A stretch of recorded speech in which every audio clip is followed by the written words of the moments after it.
that one is compassionate, is merciful to the meek. So I could sing this shabad, but I'm not actually consciously saying that. I've done the first part, which is great, because as children, we all have to start somewhere. So it doesn't mean you don't do it if you're not doing the second part, because you have to build yourself up. Suneeai means now I'm actually saying that.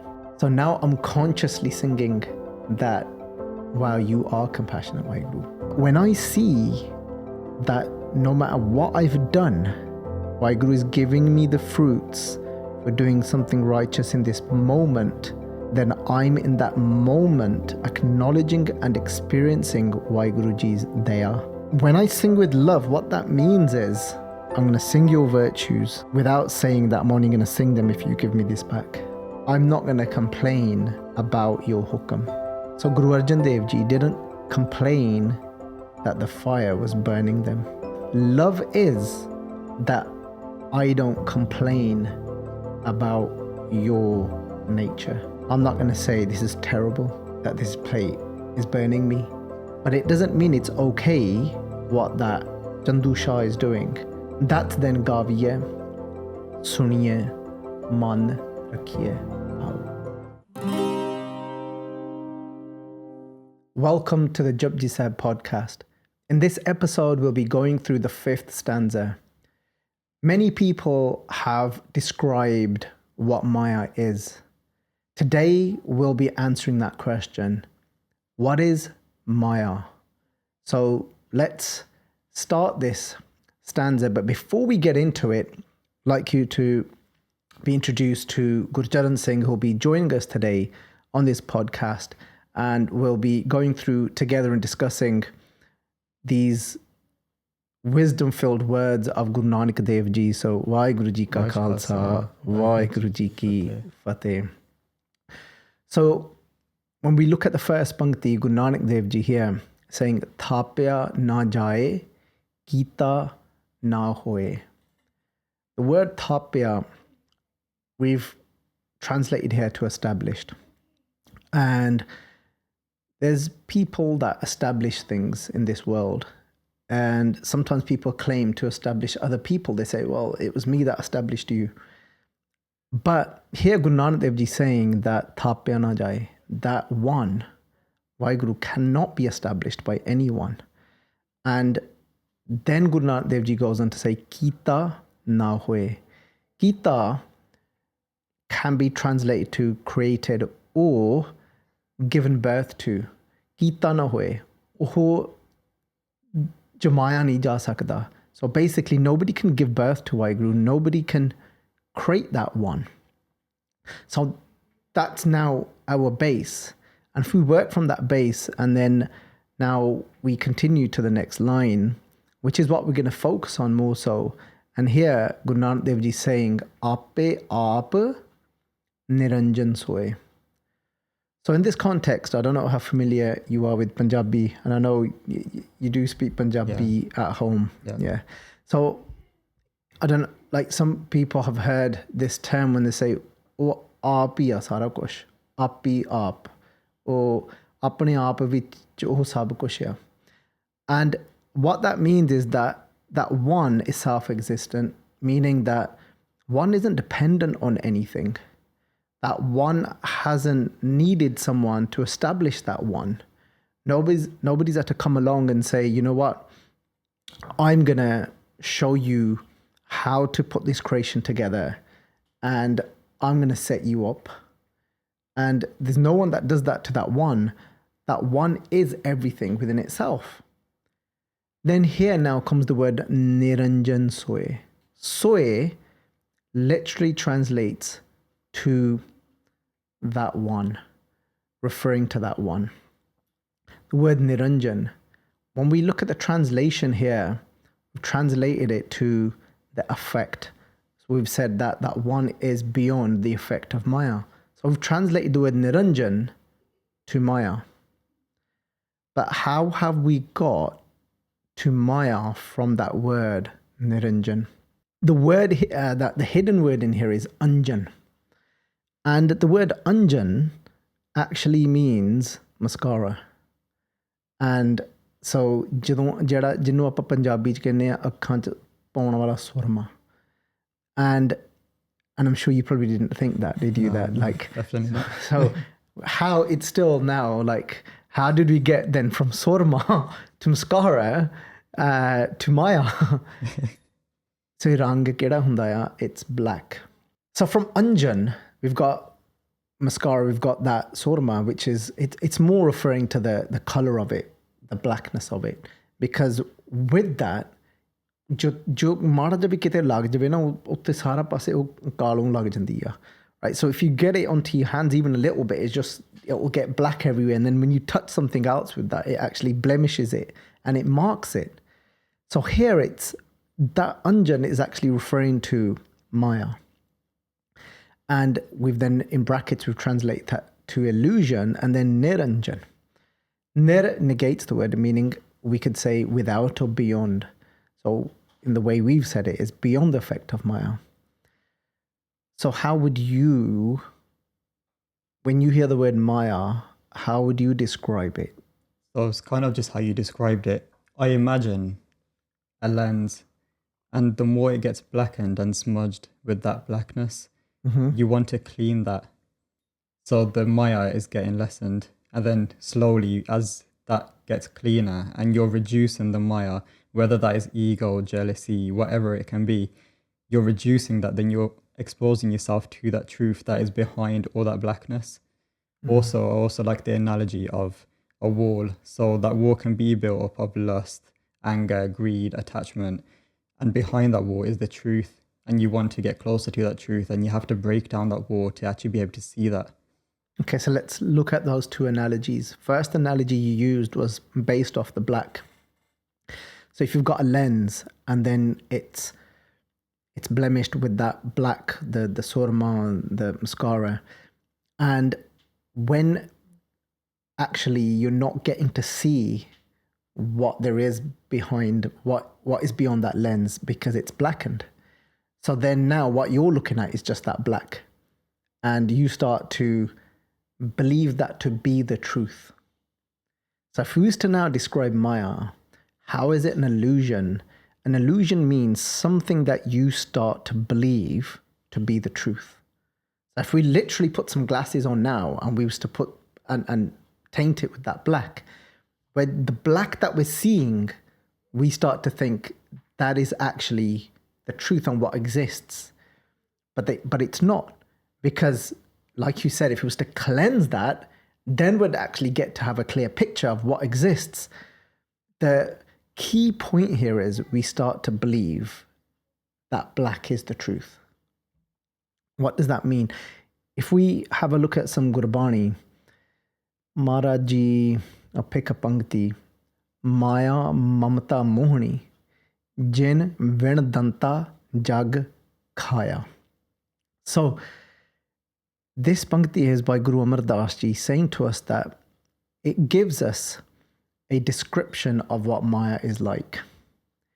And so keeping that in mind, when we start to believe something is the truth and it's not, what's the nature of that illusion?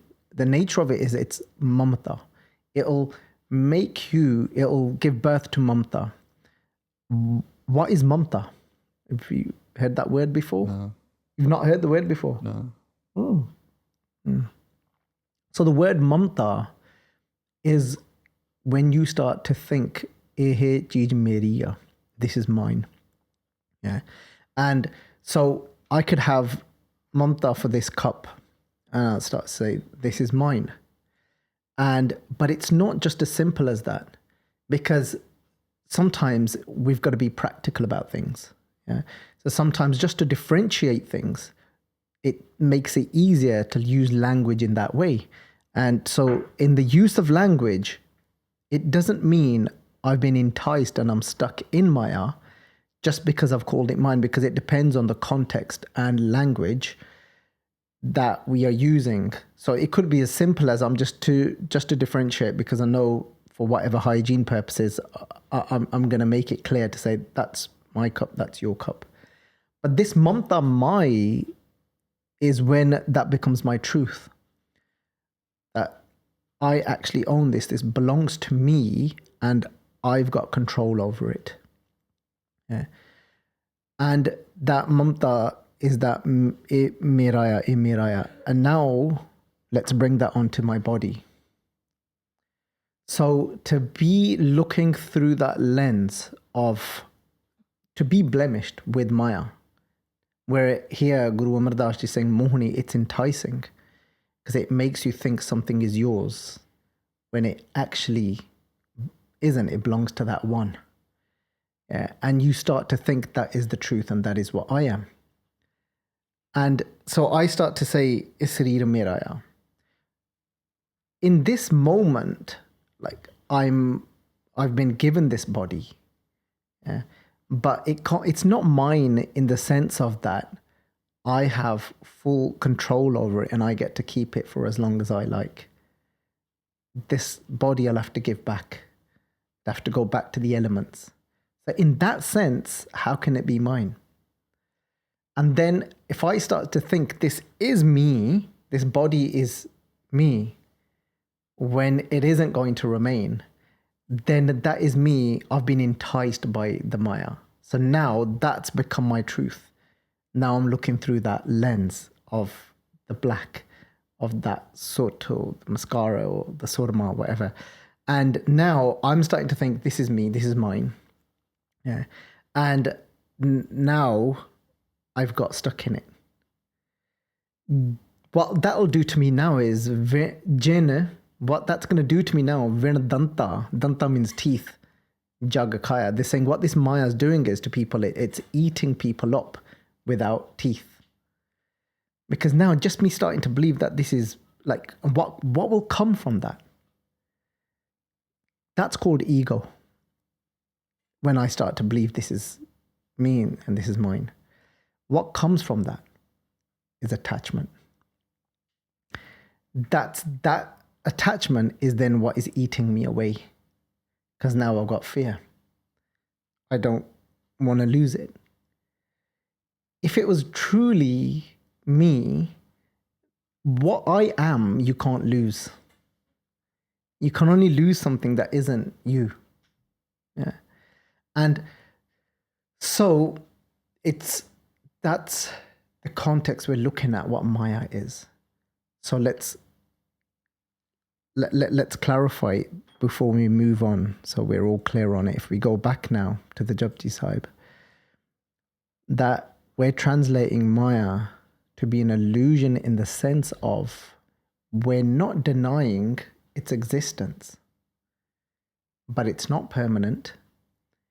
And the other thing is, which will all kind of fit in when we look at the next pankti. So if we go to Jin Seviaa, then Paaeaa Maan.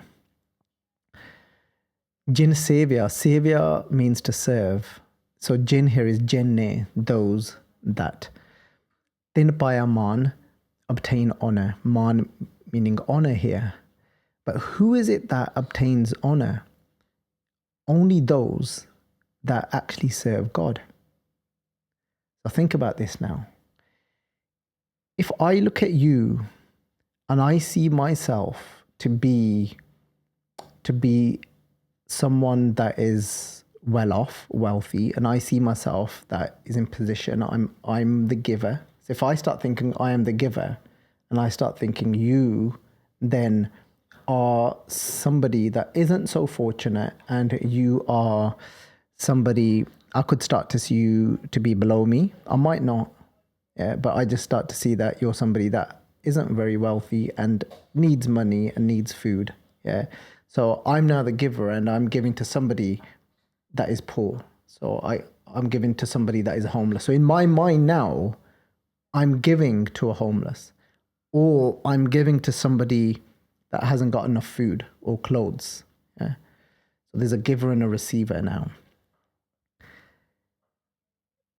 Will that person now, then Paaeaa Maan, will they obtain honor? No. Like what? So what is it that Maharaj is trying to tell us here? Because you have to serve with full devotion, that you're not seeing anyone to be below you. Mm-hmm. So when you're honored, you're seeing everyone as equal. So when you're serving someone through the lens that God will see that person, that everyone is equal. And there is that oneness there. It's amazing. So that oneness is there. Let's go with that. The oneness is there. Because now Niranjan will make sense.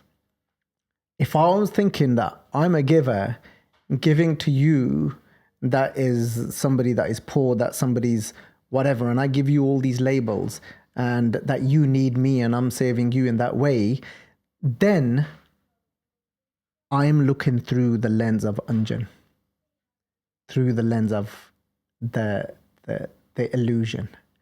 Because the illusion actually means that I think there is something more than just one. But there isn't. So now, like we said, we didn't need to summarize it before, because now this line will help us to summarize it. Now we're actually looking at it that actually there isn't more than just that one.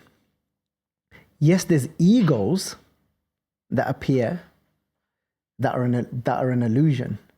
Yeah, and we can have that understanding. But now I'm serving that one. Because just like Guru Granth Sahib Ji tell us that ek daate, ek pekhari ji, sab tere choj bidana.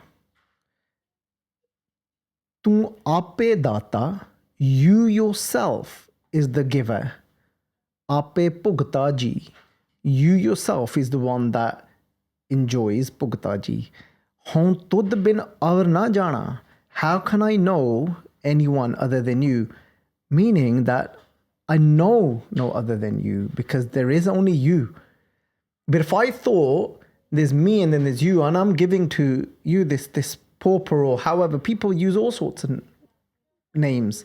But instead, serving means, because a lot of people say, yes, serve God. But then the question comes, how? The question, you serve God, there isn't an actual how in the sense of if you do this act. So now the act actually becomes irrelevant in that sense, because it's about I don't want to really call it a mindset. I know it's a word that gets used a lot now, but it's actually an avastha. It's actually a state one reaches. And that state is you serve God when you actually see no other, and you're saying that this is a part of that one's game, and there is no one else. So I'm just getting this opportunity to serve that one. Yeah. I'm not the giver. The ego, the moment I say I am giving, but then Guru Sahib is saying to us that home vich seva na hovei ta man birtha jaae. Guru Sahib Ji says that within the ego, it's not possible to serve. Ta man birtha jaae, then you end up remaining empty. It might feel good for a while, but it doesn't mean it's enlightening you. You go out there and you do something good, and it feels good for that moment. But again, it could still be something where it's quite a pleasurable act, and I'm not saying that, not to do that, because there's work that needs to be done out there. But we're talking about here, what does it mean to serve that one? So don't get that confused with just because you're not at that state that you don't then go out and do that work, because that work still needs doing. So we still continue to do that, but we want to strive to get to that place where we're serving that one. And we want to move to, yes, like I said, don't confuse it with needing to use language. So having to use certain language at times, you might have to say this person is homeless. But for you, when it comes to serving, it's not, you don't see yourself, as in the ego self, to be the giver.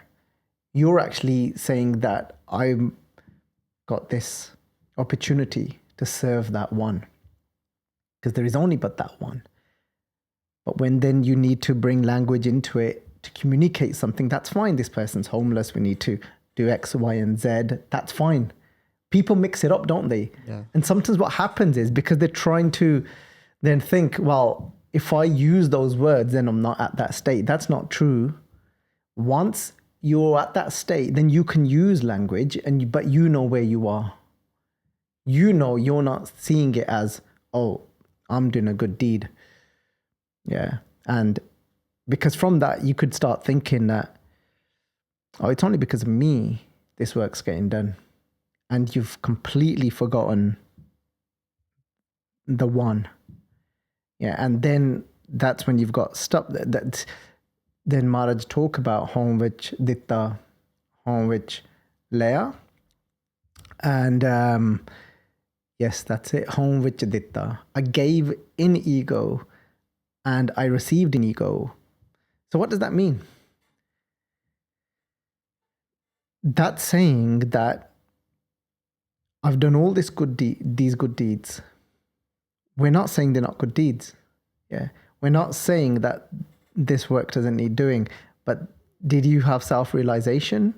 Not necessarily. You still went through your whole life where you gave in ego. You didn't recognize the one.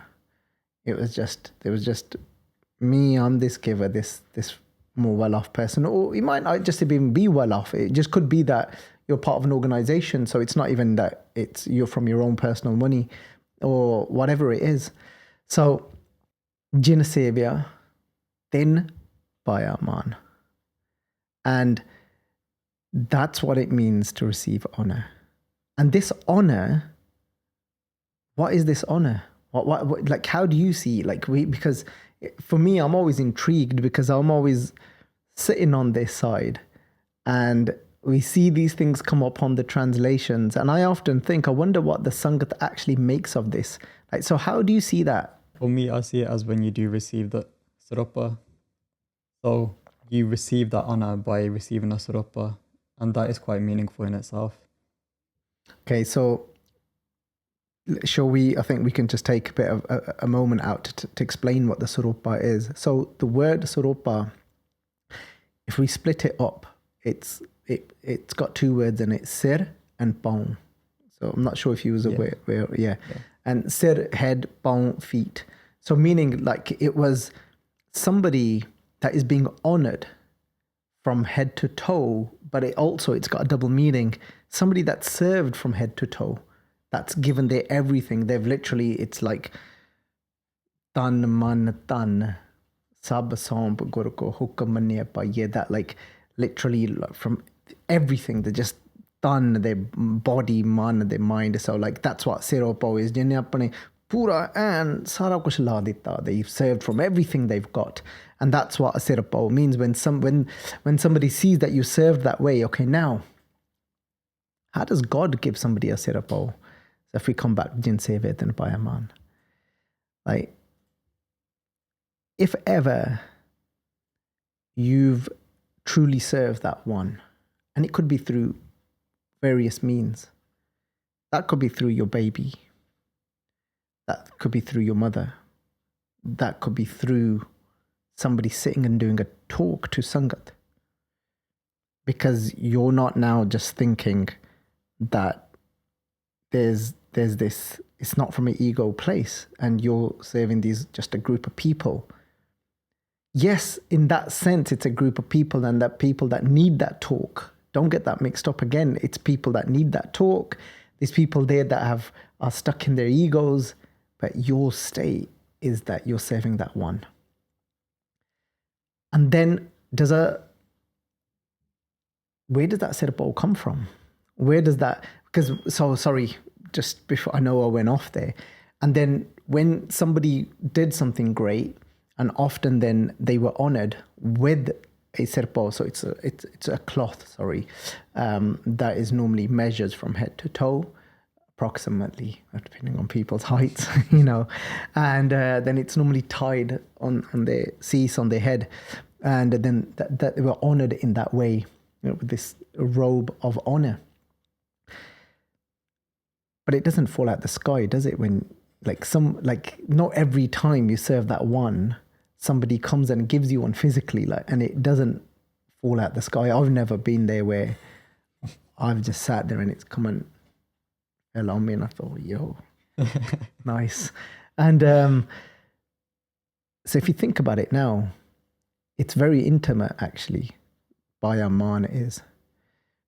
Because Paaeaa Maan is now, if you see yourself like that, you're not serving from a place of ego now. You're serving as that droplet from the ocean, and you're serving the ocean. And the Maan, if you serve the ocean, what you're doing is you're actually, this droplet is coming in that moment and merging. In that moment of merge is the ocean that you're serving, and that moment of merge is the honor. So the Sirapao is when the droplet and the ocean actually comes together in service. But it's your service that has approached that ocean, and that, imagine it, like there's no words that can truly describe it. But you can imagine it like this. You imagine just loads of droplets of water, and you're now not looking at somebody's label. You're not looking at somebody else's layers of ego. You're serving those droplets of water. But now imagine it like this within your mind. You as a droplet is approaching and serving. These droplets come forward to receive. Yeah. And as they are receiving, and you and that droplet is serving, then it's that merge is the honor. That is the robe. The robe, you can describe it like this, is God's embrace. God's very hug to you is the Sirapao. And there's Guru Arjan Dev Ji talk about Kantalai, Avgun Sab Mete, Dyal Purkh Bakshind. So they're saying that Kantalai, Avgun Sab Mete, where you might have started off with ego. So you're doing these acts. So in that moment, we can't call it seva, but we can call it an act still. It's an act of it's a good deed, something that needed doing.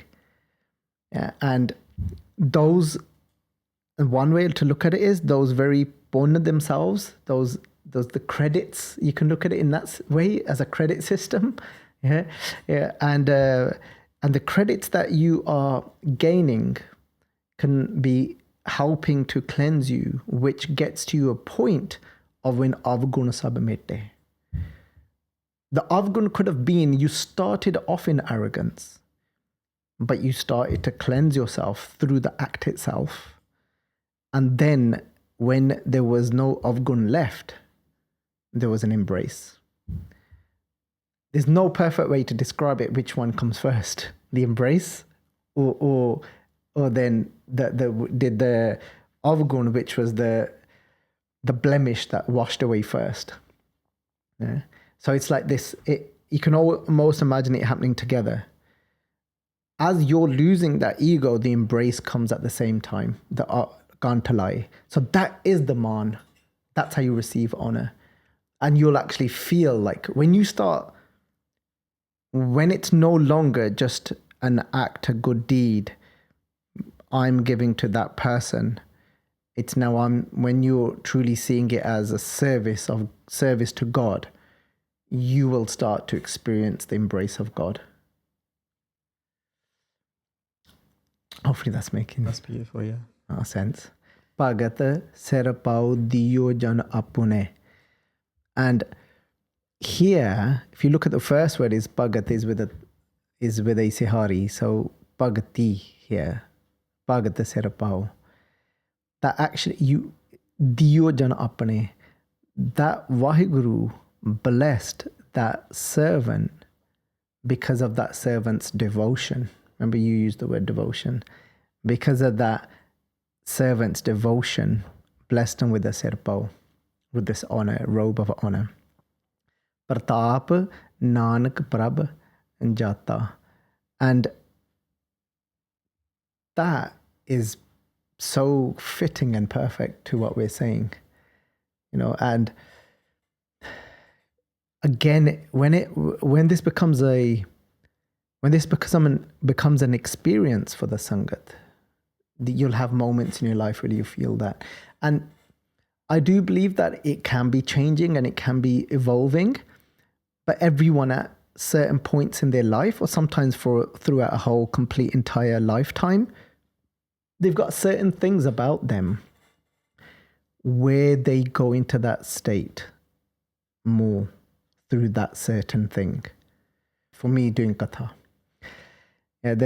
I could be going through so many different struggles and difficulties and find myself getting caught up in my ego so many times.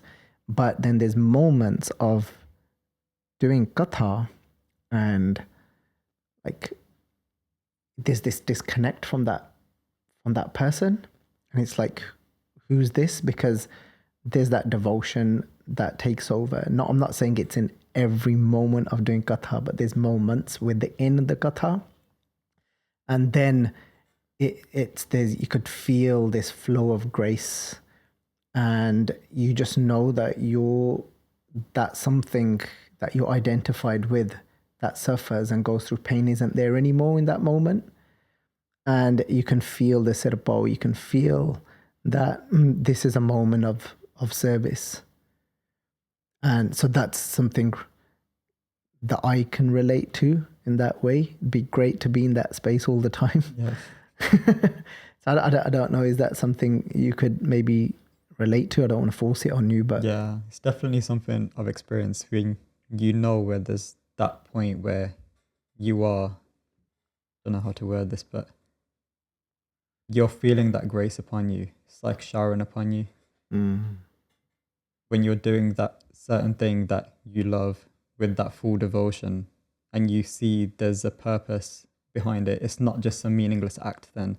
There's something deeper behind it, then you feel that grace. And what I said in the beginning was, it doesn't mean that it can't change.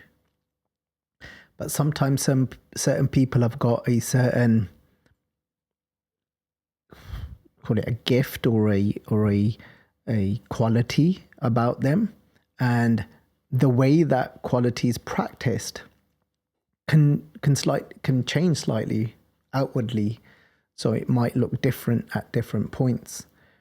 But you'll just know there'll be certain things where you get to experience that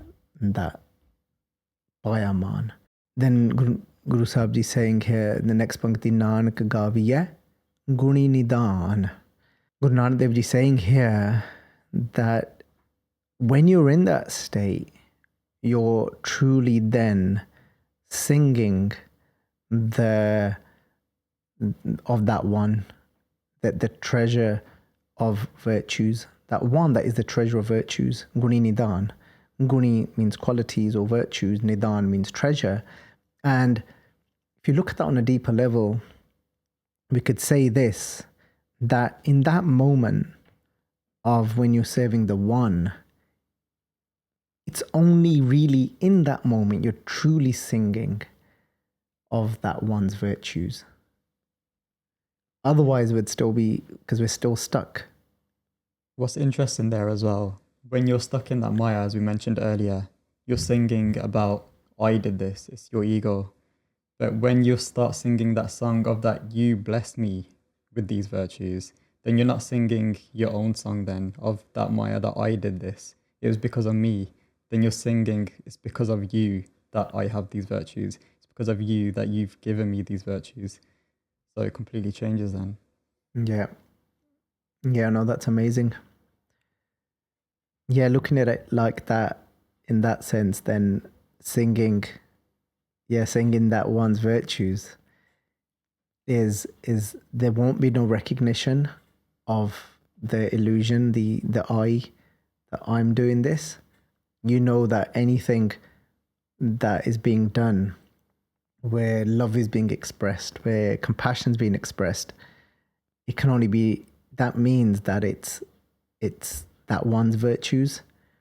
And the moment, and I found this within myself, that there could be moments where you're experiencing that, and then you get stuck in your head again. And then you say, oh, I did a pretty good job there.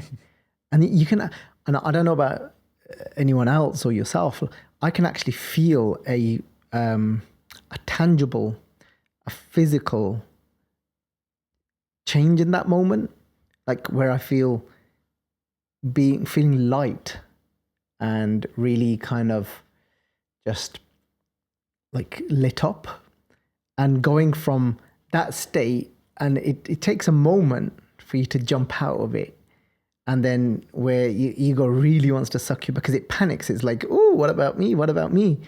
Yeah. And then your ego tries to suck you back in. And then the moment you do get sucked back in and you think, yeah, I'm pretty good. Like I can actually feel a physical draining, like my actual face like feels like something's just been drained and sucked out of it. So I've experienced that tangible feeling of falling out of Doom from you going back to me, to the I, to the Mamta. I don't know if that's something relatable. I've experienced that before. Yeah. Gaaveeai Suniye Man Rakheeai Bhaao. We often look for formulas of how to meditate on that one, how to connect to that one. And Guru Nanak Dev Ji's given us here that perfect formula, saying this is how you sing. That you sing by Suneeai, by listening. What that means is you've got to sing that one's praises consciously. What that means is that, say if now I took, if I took a shabad from Gurbani, and in that shabad in Gurbani, Guru Sahib Ji is singing of that one being compassionate, and I always use the same pankti, I can use it again. Deen, Dayal, Kirpal, Sukh Sagar, Sarab Kata Parpuri Re. And where Sayyidina Guru Arjan Dev Ji saying these words is that Deen, Dayal, Kirpal, Sukh Sagar, that one is compassionate, is merciful to the meek. But Guru Arjan Dev Ji saying that, if you know what I mean, Guru Arjan Dev Ji is actually saying God is compassionate. Yeah. So when we now come back to, so I could sing this Shabad, but I'm not actually consciously saying that God is compassionate to the meek. And the ocean of peace, that Sukh Sagar, that one is the ocean of Sukh, the ocean of peace. Sarva Kata Purpuri Re. So I could sing that Shabad. So then I've just done the Gaaveeai part. So I've done the first part, which is great, because as children, we all have to start somewhere. So it doesn't mean you don't do it if you're not doing the second part, because you have to build yourself up. So there'll be times when we only just sing, but it doesn't mean we've completed the formula yet. But then what does it mean to Suneeai? Suneeai means now I'm actually saying that. So now I'm consciously singing that, wow, you are compassionate, Waheguru. And we can look at this in two ways. We can look at it in the way that, say if I sing that Waheguru, you are compassionate to the meek, I can be singing it with faith, saying that I've got faith that you are that. And behind that faith, I'm doing an ardas. I'm putting a plea forward. I'm begging. I'm crying out to say, show me your compassion. So that's one way it can become then Suneeai as well. Or the other way is that I'm actually experiencing Waheguru's compassion. The second way which is the way I feel that Guru Arjan Dev Ji's singing that Shabad in that way. And then saying that I'm experiencing your compassion in this moment. One way to look at that, we can expand on that further, is, and I say this many of times, that when we've done we've made, we talk about Avgun, we spoke about, getting caught up in certain demerits, and we could be somebody that has done things out of arrogance, done things and done some horrendous acts out of that. But when I see that no matter what I've done, and Waheguru isn't taking that into consideration now that I'm doing something righteous. Waheguru is giving me the fruits for doing something righteous in this moment. When I realize that, then I'm in that moment acknowledging and experiencing Waheguru Ji's Daya. So then Gaaveeai Suniye. Then I'm actually singing that consciously, that I'm experiencing your Daya. So Gaaveeai Suniye Maan Rakheeai Bhaao. And within my heart, whilst I'm singing this, is filled with love. When I sing with love, what that means is that I'm going to sing of you without a condition. I'm going to sing your virtues, of your virtues, without saying that I'm only going to sing them if you give me this back. I'm going to sing your virtues even if I'm not going to complain about your hukam. So Guru Arjan Dev Ji didn't complain that the fire was burning them, that the fire heated the hot plate, because it's the nature. If there's fire applied to a metal plate, to that hot plate, it's going to get hot. And then it's the nature of that hot plate to, if there's skin up against it, to burn that skin. Love is that I don't complain about your nature. That I'm going to sing of your virtues still. I'm not going to say this is terrible, that this plate is burning me. But it doesn't mean it's okay what that Chandu Shah is doing, that he's ordering them. It's not okay that this Jalad, these people that have been paid to do this job, to heat this plate up, it's not okaying that. It's not saying that it's okay for somebody to do that. So singing in that moment, Tera kiya meetha lag hai, is actually saying that I'm not complaining about how this hukam works for this to burn me. Yeah. That's then Gaaveeai Suniye Maan Rakheeai Bhaao. So we can then, when we say that, well, I'm singing, I still feel empty. Now you can apply that. You can apply, am I singing consciously? Behind my singing, is there that faith in, is there an ardas? Is there this cry out to you to show me your compassion behind I'm singing?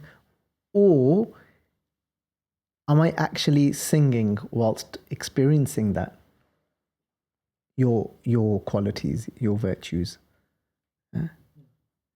I'm sure a lot of people can relate to that as well, because there's been so many times in our lives where we feel disconnected, but we know that that compassion is there, that love is there from God, but we just need that plea to get us there. Then we can experience that love and compassion as well. Because sometimes it's like, if we're not experiencing it, we've got to be truthful about that. And it's so important to be authentic and not just pretend. Yeah. Not just pretend, like, because there could be that, oh yeah, you are compassionate. But actually what's going on is, my inside is saying, well, I don't see how. And it's okay to say, it's better to say out loud and say, I don't see how. So then you can Gaaveeai Suneeai, make it more way that Suneeai literally means to listen, but we've just done, a Bhaao Arth where we've gone into it deeper what it means, where then you make it true to say, okay, I'm not feeling it. Yeah. But it's not that I haven't got the faith that it isn't there, but you need to show me some evidence. The What also happens is we beat ourselves up by it as well. When we're disconnected, we think, why isn't it there? Is it something with us? And then we beat ourselves up, and then we make ourselves even worse. We make ourselves feel even worse by doing that. And it is something to do with us, but doesn't mean we beat ourselves up about it. It just means we need to then look at how, why. And Guru Sahib Ji says, when you do it like this, Gaaveeai Suneeai, consciously, Man Rakheeai Bhaao, without any of those conditions, with that Bhaao. And somebody could think, well, isn't that a condition then? When you're saying, show me you there, it's not a condition. It's actually with faith, you're putting this plea forward. Yeah, and it's very different. You're not saying that I'm only going to have faith in you if you show me this. You're saying that in this moment, I need to feel and experience that of you. But I'm not doubting it's not there. I'm just not experiencing it at the moment. Yeah? So there's a difference. And in that way, what will happen is then Dukh Parhar. When we're singing consciously with that love in our heart and devotion in our heart, then Dukh Parhar. Then that Dukh, then our suffering will start to go away.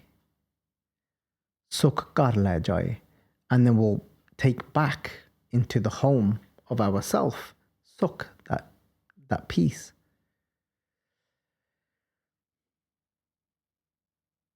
It's a doubt that gives us that suffering. It's that the suffering comes from the non-acceptance. Remember we said that love is within saying, well, this is how your hukam works, for it to burn me, for it to do this to me. But the suffering comes from when that Bhaao isn't there. When that love isn't there, and that's where the suffering comes from. Within our mind.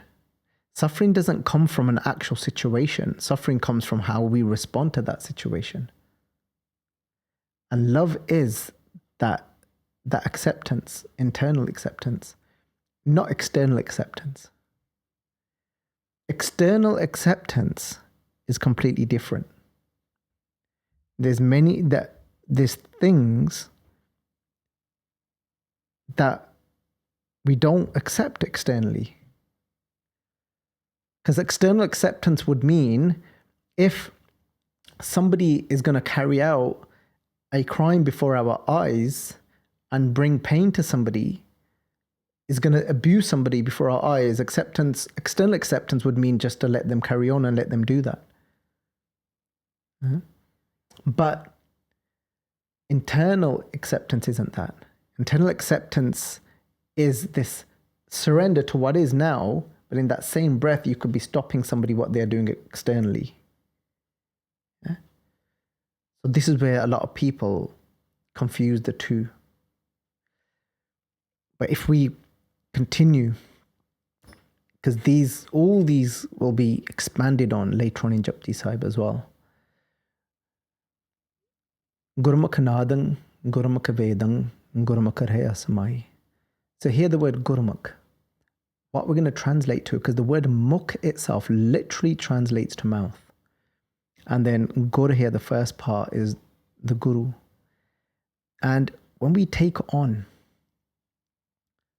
the Guru And what we're saying is when we take on a guru is when somebody takes on, say, Guru Nanak Dev Ji, what does it mean to take on the guru? They are taking on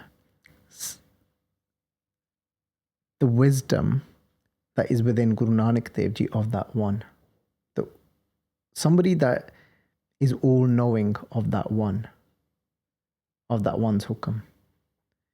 And when you take on, so Guru Nanak Dev Ji is very clear to us that was in touch with that Shabad Guru, with that all-knowing one, that complete intelligence of Waheguru.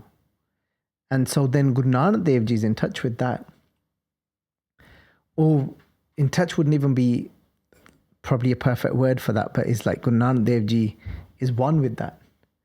And when we're taking on that Guru, saying Gurmukh Naadan, through then that Guru's wisdom. So Gurmukh here we could translate to through the Guru.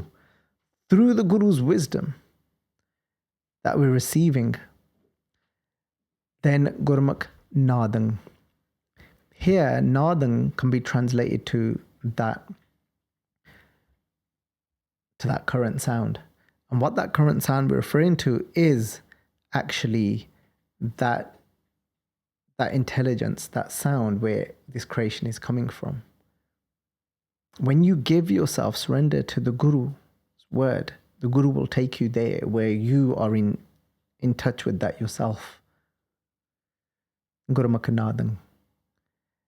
The other way to look at it is that actually Naad, meaning sound, saying that for you, that Naad, that current sound that this whole creation has come from, for you, that is whatever comes from your Guru. Whatever your Guru speaks, is that for you? That's the other way we could look at that. And then Gurmukh Vedang is saying that the Ved can be translated here to divine wisdom, and saying that through your Guru, that Vedang, that divine wisdom of that one comes to know yourself. And then Gurmukh Rahya Samai, through the Guru, that one Vaheguru is realized, that Rahya Samai, that one is immersed in everything.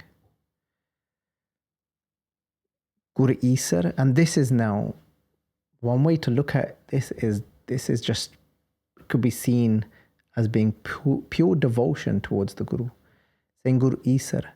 Esar can be translated to Shiva, and saying that Shiva, that destroyer, for you, your Guru is that everything for you.